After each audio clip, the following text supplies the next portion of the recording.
Theophilus yang mulia, banyak orang telah berusaha menyusun suatu berita tentang peristiwa-peristiwa yang telah terjadi di antara kita. Seperti yang disampaikan kepada kita oleh mereka yang dari semula adalah saksi mata dan pelayan firman. Karena itu, setelah aku menyelidiki segala peristiwa itu dengan seksama dari asal mulanya, aku mengambil keputusan untuk membukukannya dengan teratur bagimu. Supaya engkau dapat mengetahui bahwa segala sesuatu yang diajarkan kepadamu sungguh benar. Pada zaman Herodes, Raja Yudea, adalah seorang imam yang bernama Zakaria dari rombongan Abia. Istrinya juga berasal dari keturunan Harun, namanya Elisabet. Keduanya adalah benar di hadapan Allah dan hidup menurut segala perintah dan ketetapan Tuhan dengan tidak bercacat. Tetapi mereka tidak mempunyai anak sebab Elisabet mandul dan keduanya telah lanjut umurnya. Pada suatu kali, waktu tiba giliran rombongannya, Zakaria melakukan tugas keimaman di hadapan Tuhan. Sebab ketika diundi sebagaimana lazimnya untuk menentukan imam yang bertugas, dialah yang ditunjuk untuk masuk ke dalam bait suci dan membakar ukupan di situ. Sementara itu seluruh umat berkumpul di luar dan sembahyang. Waktu itu adalah waktu pembakaran ukupan. Maka tampaklah kepada Zakaria seorang malaikat Tuhan berdiri di sebelah kanan mezbah pembakaran ukupan. Melihat hal itu ia terkejut dan menjadi takut. Tetapi malaikat itu berkata kepadanya, "Jangan takut, hai Zakaria, sebab doamu telah dikabulkan, dan Elisabet istrimu akan melahirkan seorang anak laki-laki bagimu, dan haruslah engkau menamai dia Yohanes. Engkau akan bersukacita dan bergembira, bahkan banyak orang akan bersukacita atas kelahirannya itu.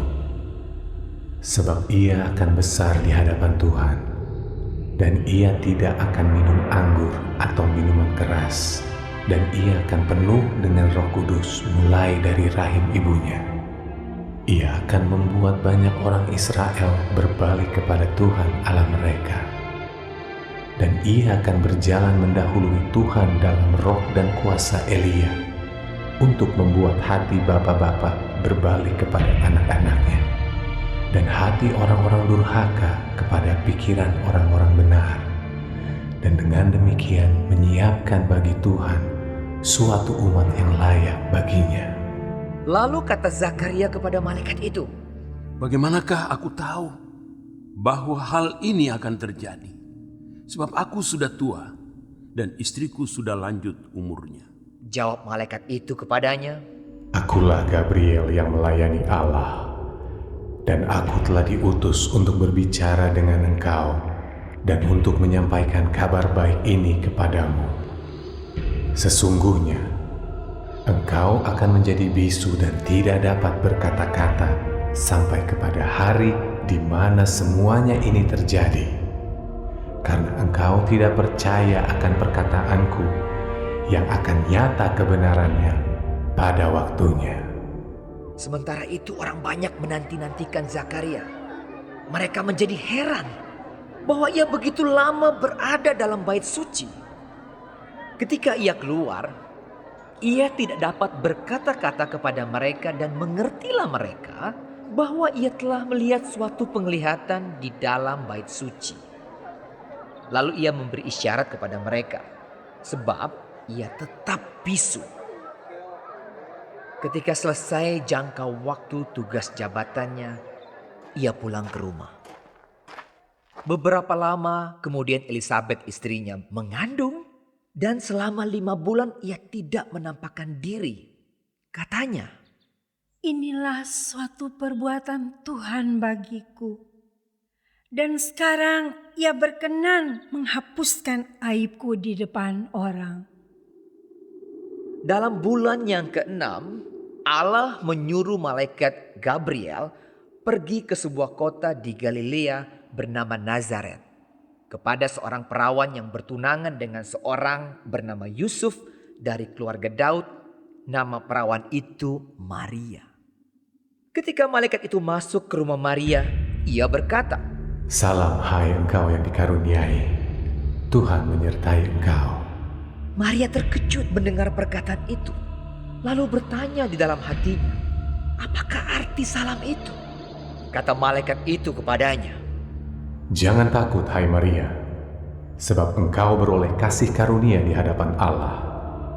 Sesungguhnya engkau akan mengandung dan akan melahirkan seorang anak laki-laki, dan hendaklah engkau menamai dia Yesus. Ia akan menjadi besar dan akan disebut anak Allah yang Maha Tinggi. Dan Tuhan Allah akan mengaruniakan kepadanya tahta Daud, bapa leluhurnya. Dan ia akan menjadi raja atas kaum keturunan Yakub sampai selama-lamanya, dan kerajaannya tidak akan berkesudahan." kata Maria kepada malaikat itu. Bagaimana hal itu mungkin terjadi?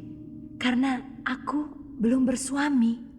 Jawab malaikat itu kepadanya, "Roh Kudus akan turun atasmu, dan kuasa Allah yang Maha Tinggi akan menaungi engkau. Sebab itu anak yang akan kau lahirkan itu akan disebut kudus, anak Allah. Dan sesungguhnya Elisabet sanakmu itu, ia pun sedang mengandung seorang anak laki-laki pada hari tuanya. Dan inilah bulan yang keenam bagi dia yang disebut mandul itu. Sebab bagi Allah tidak ada yang mustahil." kata Maria. Sesungguhnya aku ini adalah hamba Tuhan. Jadilah padaku menurut perkataanmu itu. Lalu malaikat itu meninggalkan dia. Beberapa waktu kemudian berangkatlah Maria dan langsung berjalan ke pegunungan menuju sebuah kota di Yehuda. Di situ ia masuk ke rumah Zakaria dan memberi salam kepada Elisabet. Dan ketika Elisabet mendengar salam Maria, melonjaklah anak yang di dalam rahimnya, dan Elisabet pun penuh dengan Roh Kudus. Lalu berseru dengan suara nyaring, Diberkatilah engkau di antara semua perempuan, dan diberkatilah buah rahimmu. Siapakah aku ini sampai ibu Tuhanku datang mengunjungi aku? Sebab sesungguhnya ketika salammu sampai kepada telingaku, anak yang di dalam rahimku melonjak kegirangan. Dan berbahagialah ia yang telah percaya, sebab apa yang dikatakan kepadanya dari Tuhan akan terlaksana. Lalu kata Maria, Jiwaku memuliakan Tuhan, dan hatiku bergembira karena Allah, Juru Selamatku. Sebab ia telah memperhatikan kerendahan hambanya. Sesungguhnya mulai dari sekarang, segala keturunan akan menyebut aku berbahagia. Karena Yang Maha Kuasa telah melakukan perbuatan-perbuatan besar kepadaku, dan namanya adalah kudus. Dan rahmatnya turun-temurun atas orang yang takut akan Dia. Ia memperlihatkan kuasanya dengan perbuatan tangannya, dan mencerai-beraikan orang-orang yang congkak hatinya. Ia menurunkan orang-orang yang berkuasa dari tahtanya, dan meninggikan orang-orang yang rendah. Ia melimpahkan segala yang baik kepada orang yang lapar, dan menyuruh orang yang kaya pergi dengan tangan hampa. Ia menolong Israel hambanya, karena ia mengingat rahmatnya, seperti yang dijanjikannya kepada nenek moyang kita, kepada Abraham dan keturunannya untuk selama-lamanya. dan Maria tinggal kira-kira 3 bulan lamanya bersama dengan Elisabet, lalu pulang kembali ke rumahnya. Kemudian genaplah bulannya bagi Elisabet untuk bersalin, dan ia pun melahirkan seorang anak laki-laki. Ketika tetangga-tetangganya serta sanak saudaranya mendengar bahwa Tuhan telah menunjukkan rahmat-Nya yang begitu besar kepadanya, bersukacitalah mereka bersama-sama dengan Dia. Maka datanglah mereka pada hari yang ke-8 untuk menyunatkan anak itu, dan mereka hendak menamai dia Zakaria menurut nama bapaknya. Tetapi ibunya berkata, Jangan, ia harus dinamai Yohanes. kata mereka kepadanya. Tidak ada di antara sanak saudaramu yang bernama demikian. Lalu mereka memberi isyarat kepada bapaknya untuk bertanya nama apa yang hendak diberikannya kepada anaknya itu. Ia meminta batu tulis, lalu menuliskan kata-kata ini. Namanya adalah Yohanes. Dan mereka pun heran semuanya. Dan seketika itu juga terbukalah mulutnya dan terlepaslah lidahnya. Lalu ia berkata-kata dan memuji Allah. Maka ketakutanlah semua orang yang tinggal di sekitarnya. Dan segala peristiwa itu menjadi buah tutur di seluruh pegunungan Yudea. Dan semua orang yang mendengarnya merenungkannya dan berkata, Menjadi apakah anak ini nanti? sebab tangan Tuhan menyertai dia. Dan Zakaria ayahnya penuh dengan Roh Kudus lalu bernubuat. Katanya, Terpujilah Tuhan Allah Israel, sebab Ia melawat umat-Nya dan membawa kelepasan baginya.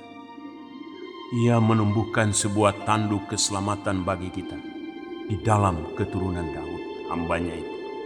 Seperti yang telah difirmankannya sejak purbakala oleh mulut nabi-nabinya yang kudus, untuk melepaskan kita dari musuh-musuh kita dan dari tangan semua orang yang membenci kita, untuk menunjukkan rahmat-Nya kepada nenek moyang kita dan mengingat akan perjanjiannya yang kudus, yaitu sumpah yang diucapkannya kepada Abraham, bapa leluhur kita, bahwa Ia mengaruniai kita supaya kita terlepas dari tangan musuh, dapat beribadah kepadanya tanpa takut, dalam kekudusan dan kebenaran di hadapannya seumur hidup kita. Dan engkau, hai anakku, akan disebut Nabi Allah yang Maha Tinggi, karena engkau akan berjalan mendahului Tuhan untuk mempersiapkan jalan baginya, untuk memberikan kepada umat-Nya pengertian akan keselamatan yang berdasarkan pengampunan dosa-dosa mereka, oleh rahmat dan belas kasihan dari Allah kita, dengan mana Ia akan melawat kita surya pagi dari tempat yang tinggi, untuk menyinari mereka yang diam dalam kegelapan dan dalam naungan maut, untuk mengarahkan kaki kita kepada jalan damai sejahtera. adapun anak itu bertambah besar dan makin kuat rohnya. Dan ia tinggal di padang gurun sampai kepada hari ia harus menampakkan diri kepada Israel.